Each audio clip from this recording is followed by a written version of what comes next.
What's up, everybody? My name is Vincent. Welcome to Cryptolution, where we talk about everything under the moon, the crypto universe. Today's Thursday, March 5th.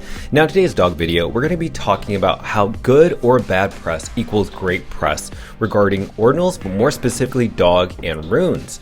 Now, as you know, there's a huge debate going on, especially within crypto Twitter and the Bitcoin ecosystem.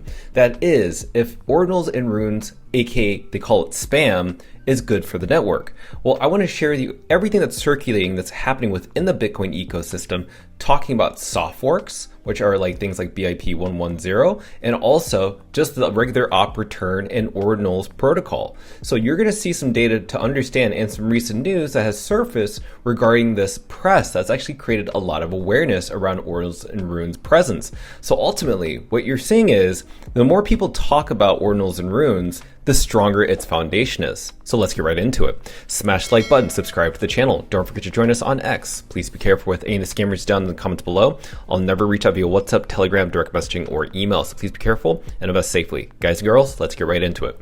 So as of right now, Dog is around an 80 million market cap, and it's been like that for over a week. Remember, on February 26th was the leaked announcement of Magic Eden delisting runes and ordinals marketplace from its actual website. And that's not anything bad because there's literally less than 1% of trading volume of Dog and runes on that specific website. But nonetheless, there was manipulation within the floor price. But let's also look at Bitcoin's price, because it isn't just Dog that's down. Let's look at Bitcoin. Even though Bitcoin was up roughly around 5.76% in the past 7 days, this did pump up to roughly 73 to almost close to 74,000 US dollars. Not too long ago, this was roughly $68,000, dropped as low as around 62, 64.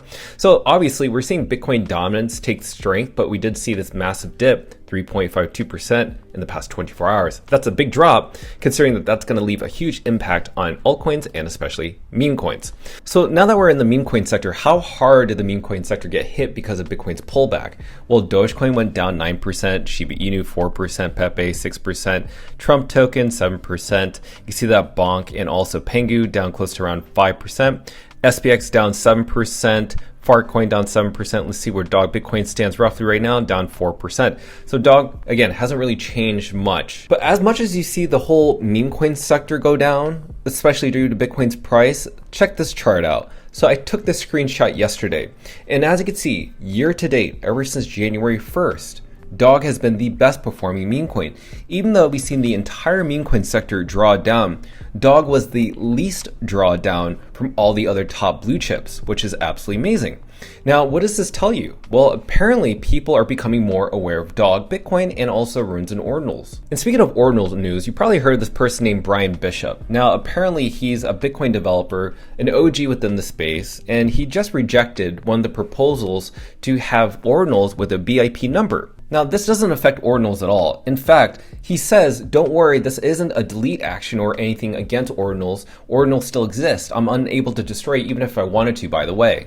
And it's actually true. Even Grok states that this doesn't change anything technically for ordinals or runes. They are higher layer protocols that use existing Bitcoin mechanics such as taproots and don't need a BIP number to function.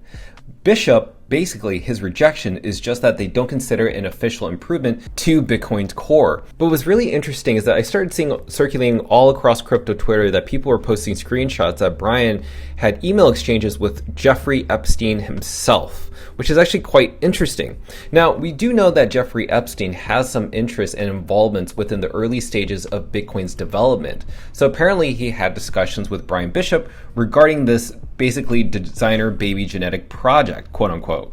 But just a few hours ago, he just said, I'm actually thinking about rescinding BIP 110, which means he could potentially remove the proposal. We will see what happens as things unfold, but we'll be sure to report to you on this channel. Now, if you actually haven't seen this interview, it's actually really cool. I'll put a link at the upper right hand side for the YouTube link. You won't see it on Twitter, but I'm sure CB Spears and also Blockspace is going to post this interview very soon. But you can check it out on YouTube. Basically what Blockspace and Chris Cedar were talking about was that regarding these Bitcoin soft forks such as BIP 110, 110 or maybe even Bitcoin knots, say for instance, they actually give spammers, aka the people that are Ordinals and Runes developers, new ways to actually bypass the restrictions.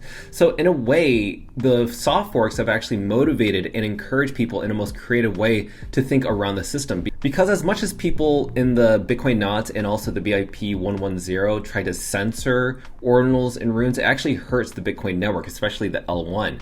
So right now, you're actually seeing this huge debate going on with how good or bad Ordinals and Runes are. But nonetheless, over 3 years, Ordinals have been around. After 2 years, Runes have been around. Nothing has been able to stop it. Just like Bitcoin. Nothing's been able to stop Bitcoin from where it's been going. So what you're seeing here is the ingredient of what Bitcoin is and implemented in the foundations in Ordinals and Runes. So as all this circulates, as all the debates go back and forth no matter what, the fact is, if you have good press, or if you even have bad press, it's great press for Dog, Runes, and Ordinals. This is what marketing 101 is. Marketing is about making sure that people have the mind share captured within that specific subject.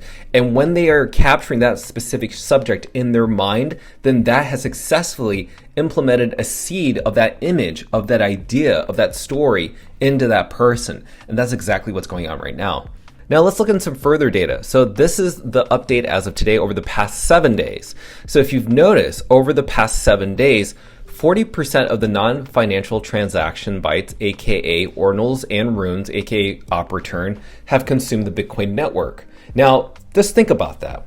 They're also consuming but also contributing to the Bitcoin network, because miners, say for instance, need to find ways to get paid since the rewards get cut in half every 4 years during a Bitcoin halving. So where do they go to seek revenue for validating the network? Well, they're going to look to Ordinals and Runes, aka op return, because not only does it help them get paid, but it helps secure the network to keep it decentralized.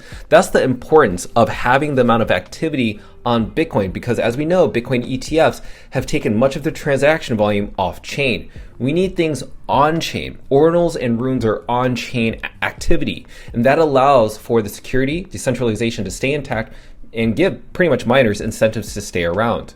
Moving on, I just want to give a shout out to Kraken. As you know, Kraken Exchange is the leading exchange in the world right now, my personal opinion, and also the number one exchange in the US. And why do I think it's the number one exchange in the US compared to Coinbase? Well, Kraken has actually been one of the leading innovators in implementing the newest protocols into their exchange and being the first exchange to creating payment rails to banks and also firms, which is absolutely amazing. We just heard this announcement yesterday.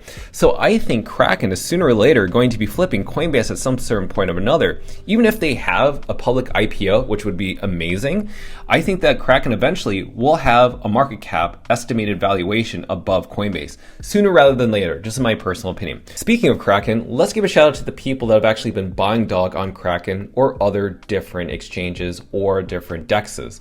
So we have Toshi, we have Crypto Mama, Very Fast, Thomas, Polis, Stack the Dog, Ian, and then we also have Dogsack, aka Papa Hurt, Chucky, McDog, Easy E, Derek, and Dog Hodler. Now let's look into charting analysis for Dog Bitcoin. So we're just a few days away from the end of the Magic Eden shutdown of the Runes marketplace, which I think is very positive. We're already seeing other companies right now, such as Sapflow, creating a Runes and Ordinals friendly marketplace, consuming soon the market share away from Magic Eden. That's just regarding the decentralized exchange aspect. But regardless, that's very positive for Bitcoin. As we know, we have a manipulated wallet using the Magic Eden marketplace as of right now.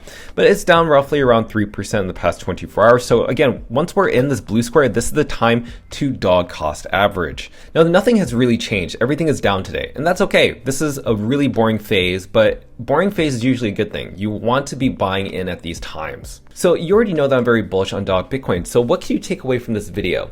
The fact is, there's a huge discussion and debate of where Ordinals and Runes are. When you have that massive discussion across crypto Twitter, it actually creates a free brand awareness. It's a marketing campaign. And what that does is it ends up being on someone's timeline on Twitter, and even though they didn't want to know it, now they know more about it. And so curiosity piques their interest.